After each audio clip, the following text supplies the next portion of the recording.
Sa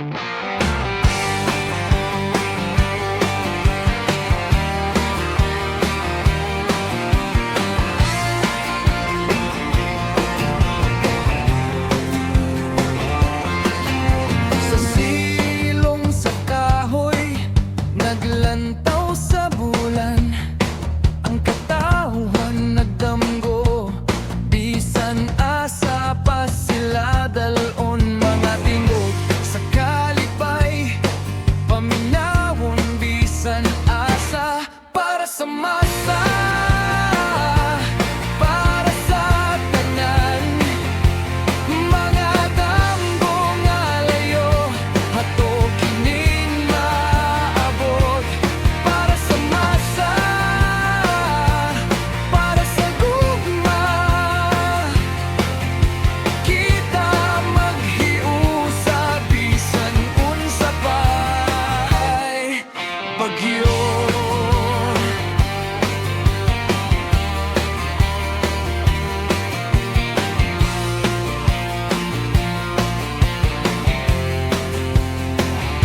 Sa kabukiran ug sa lungsod, nagkadungan ang pag-awit.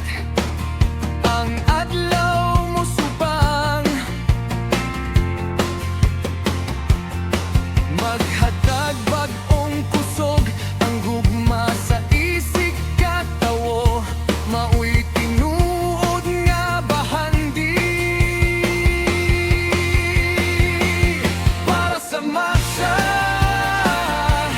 para sa tanan. Mga damgong alayo, hato kining maabot para sa masa, para sa gugma. Kita maghiusa bisan unsa pa'y bagyo.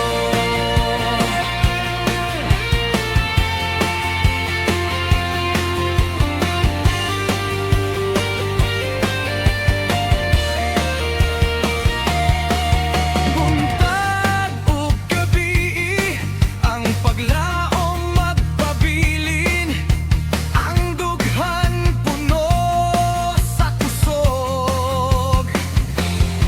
Bisan unsay pagantos, kita magpadayon hangtod sa katapusan. Para sa masa, para sa tanan. Mga damgong alayo, hato kining maabot para sa masa, para sa gugma. Kita maghiusa bisan unsa pa'y bagyo.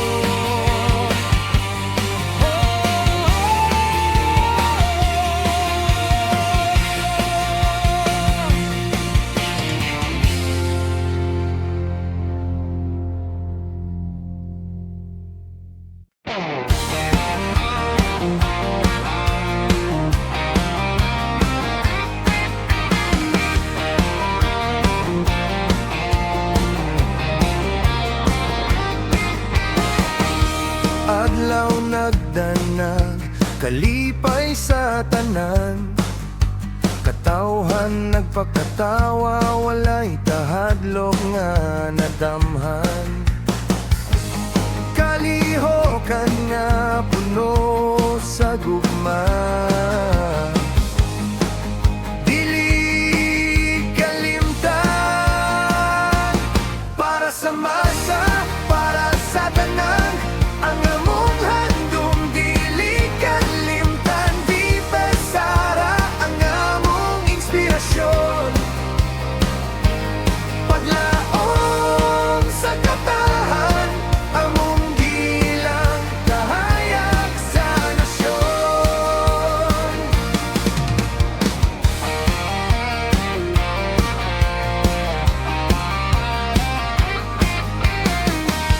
Mga damgo nga gihugot, gihayag sa adlaw, bisan pa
pamilya